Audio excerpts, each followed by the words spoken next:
How you doing? My name is Sean McVeigh. This is McVeigh Ministries, my Sean with Jesus YouTube channel. And in this video, I'm going to address the question, do Catholics worship statues and images? Now, there are a lot of non-Catholic Christians out there who say that Catholics break the command of God and have all kinds of idols in the form of statues. So, for example, Exodus chapter 20, verse 4. Exodus chapter 20, verse 4, that says, make no graven images for yourself. Now, think about the context of that situation. The Israelites made false images. They had the golden calf, all kinds of they made all kinds of images and worshiped them as a god. Think about the golden calf for a minute. It's an animal. And they bowed down to this golden calf as if it was their savior. And God's saying, don't do that. Now, if you're willing to listen, I will help you realize that that is not at all what Catholics are doing. In fact, the Catholics are fulfilling the mind of God, the will of God. What do I mean by that? Just a couple chapters later, Exodus 25, 18 through 22. God commands his people to fashion angels, golden cherubim, to put on the Ark of the Covenant. Here God wants angels on the Ark of the Covenant at the mercy seat where God will manifest himself to humanity. This is where God meets humanity, is right here on the Ark of the Covenant at the mercy seat, in between two statues of angels. These aren't golden calves. These are angels. What is in heaven around God? Saints and angels are in heaven around God. God is saying, I want images of what, at that time, actually, heaven wasn't open to humans, so it was only angels. But God is saying, I want images of what is around me in heaven to be here where I'm going to meet you on earth. And so they had to obey God, create statues of golden cherubim. Now also, there had to be a veil that separated the Holy of Holies, where the Ark of the Covenant was kept, and the rest of the tabernacle. Do you know what was all over the veil by the command of God? Images of angels, of cherubim. So as we see, we have both images and statues of angels all around the sanctuary where God would make himself present to man. In our churches are holy ground, and in a special way in a Catholic church, God becomes present because Catholics believe that Jesus is truly present in the Eucharist. That's why we kneel down on our knees at our services. We do that in reverence for Jesus Christ. That's a whole nother topic and a whole nother video of the Catholic Church's belief and understanding of Jesus is present in the Eucharist. But let me ask you, if Jesus Christ became present in his body form, in his flesh and blood, do you think it's our proper response to get down on our knees in reverence? If you said yes, that's exactly what Catholics do during our worship service, our liturgy. We get down on our knees because we believe Jesus is becoming present in our holy sanctuary, our Holy of Holies, our churches.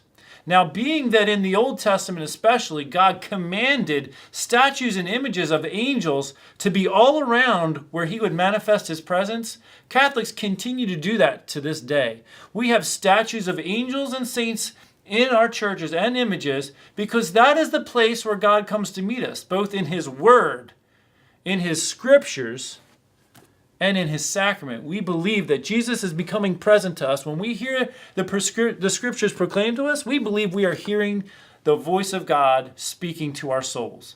When Catholic Mass begins, we process in by elevating the book of the Gospels to show the world that the Word of God has entered the building, and the Word of God is carried to the front of the church, and the Word of God is proclaimed to us. We hear the sacred Word of God proclaimed to us in the Holy of Holies, in this sacred place. And in this sacred place where God speaks to us through his Word, we have statues of angels and saints. Let me ask you a question. Do any of you watching, especially if you're not Catholic, have images, pictures of your loved ones hanging in your house? Are any of those individuals dead? Why are you having those images in your house? It's because you love them and you want to remember them. Catholics, we take the images of the saints, people who lived a life of heroic virtue. That's the definition of a Catholic canonized saint, someone who lived a life of heroic virtue. We have images of these people who we believe are in heaven with God, who lived a life of heroic virtue all around our sacred place, our sacred space, for two reasons. One, it raises our mind to God, which is what God's intention was for the statues and the images, as he commanded the people of God to do in the Old Testament tabernacle. They were commanded to make these to represent the Holy of Holies, where he would come to speak. But it also reminds us that we are called to a life of heroic virtue. And if I look at the life of that saint who laid down his or her life out of love for Jesus, I'm inspired to live a life of heroic virtue. So Catholics do not worship. We're not bowing down to statues saying, I worship you as my God. That is what the Israelites did to these animals and images of other things. We're not bowing down to that. We are looking at that and saying, I am reminded that my ancestor who went before me lived a life of heroic virtue and is in the presence of God in heaven. And that when I am in this church, I am called up in a spiritual way to God's presence in heaven. And that God from heaven will come to speak to me here through his word. I will hear the word of God proclaimed to me here in this holy place.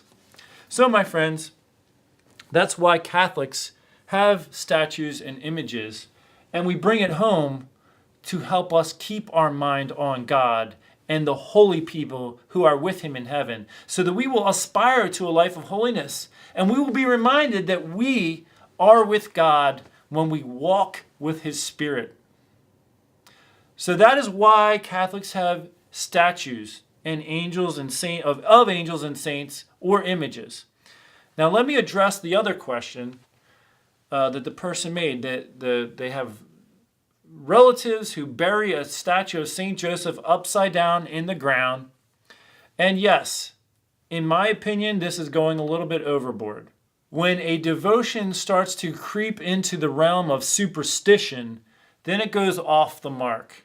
Now, it's okay to pray to God and ask for him to help you sell your house. It's also okay to ask for a saint to intercede for you. But you do want to be careful of going overboard with it. And I've heard of people, burying the statue upside down. Now, I have prayed and asked for God to help me sell. I had one house that I've sold. And I did ask and prayed through the intercession of the angels and saints. I didn't get into burying a statue upside down and all that. I think that was born out of desperation, people needing to sell a house and at their wits' end would try whatever. However, I think that we need to be careful to keep our focus on God, and we can ask through the intercession of the angels and saints, which I talked about in the last video, for them to pray for us. And if you want to see that, I'll put a link. I'm going to just make a whole series in answering this one person's question, and I'll just make a playlist, and I'll link the playlist to each video so you can watch all the videos. But anyway, they can intercede for us and help us in our journey, but we do want to be careful of not going overboard into the area of superstition.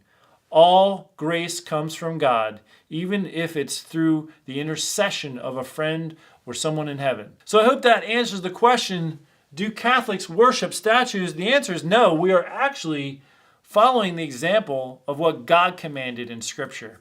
And it goes all the way back to Old Testament times. In my next video, I'm going to talk about relics and statues. Like, does God grant special grace through them? And the answer is yes, but I'm going to elaborate on that in the next video.